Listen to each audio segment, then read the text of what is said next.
$17 million, imagine it, picture it. Stacks of crisp bills, enough to change your life, to erase your worries, to fulfill your wildest dreams. What would you do with such a fortune? Would you play it safe, invest wisely, disappear into anonymity? Or would you succumb to the siren song of extravagance, the intoxicating allure of a life less ordinary? For one seemingly ordinary man, the answer was a resounding yes. This is the story of the Loomis Fargo Heist, a tale of audacious dreams, foolish mistakes, and the seductive power of 17 million reasons to lose your mind. David Ghantt, remember the name. He wasn't a mastermind, he wasn't a career criminal. He was, by all accounts, an ordinary man living an ordinary life. He clocked in, he clocked out, he collected a paycheck that barely covered the bills. A cog in the machine at Loomis Fargo, a company that entrusted him with millions, yet paid him a pittance.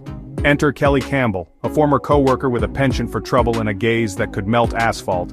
And behind her, lurking in the shadows, the alleged mastermind, Steve Chambers, a man with a plan, a thirst for riches, and a seemingly bottomless well of bad ideas. Together, they would form a most unlikely trio, bound by greed, ambition, and a shared delusion that they could outsmart everyone and get away with it. David Ghantt was tired of living paycheck to paycheck, tired of the monotony, tired of knowing that the life he dreamed of was just out of reach. He craved more. He craved excitement, adventure, and most of all, he craved money. He saw it every day, touched it, smelled the faint scent of ink and paper that whispered promises of a better life. $17 million. It was a number that echoed in his head, a constant reminder of what he lacked. And Kelly Campbell, with her knowing smile and promises of a life beyond the vault, knew just how to exploit his desperation. She painted a picture of a future where they could be together, rich and free, far away from the drudgery of their lives. All he had to do was say yes. On the surface it seemed so simple, so ingenious, so foolproof. Ghantt, with his access and his knowledge of the inner workings of Loomis Fargo, would become their inside man. He would be their golden ticket. The plan was hatched in hushed tones, fueled by cheap beer and grandiose delusions. Ghantt would simply load up a company van with as much cash as it could carry and drive off into the sunset. A clean getaway, a new life. What could possibly go wrong? They convinced themselves that they were smarter than everyone else, that they had thought of everything. They hadn't. The night of the heist arrived, a humid October evening thick with anticipation and dread. Ghantt, his heart pounding in his chest, followed the plan to the letter. He loaded the cash, a mountain of bills totaling over $17 million, into the waiting van.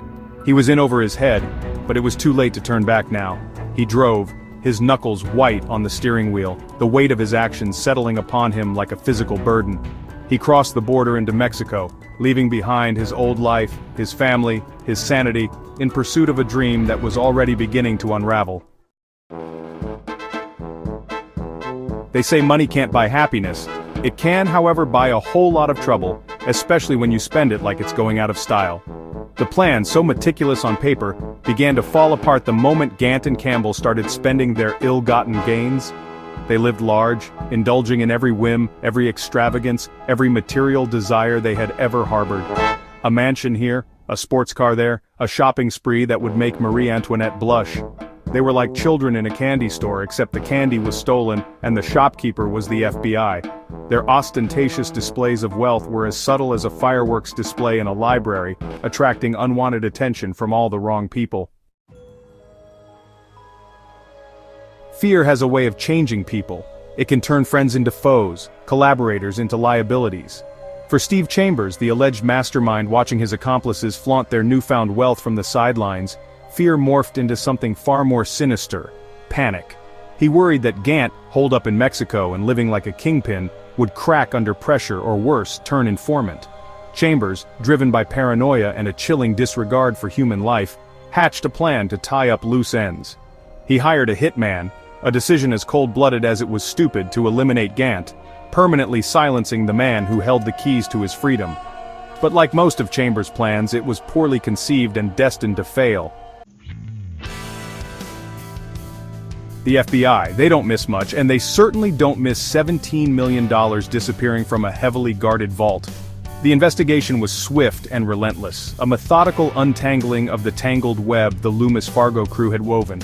Agents armed with search warrants and a healthy dose of skepticism followed the money trail, a trail that led them straight to the doorstep of the most unlikely criminal masterminds. The evidence was overwhelming: lavish purchases, burner phones, and a trail of breadcrumbs so obvious it was almost comical. What would you have done with $17.3 million in cash? Let me know in the comments below. Thank you for watching, and we will see you on the next one.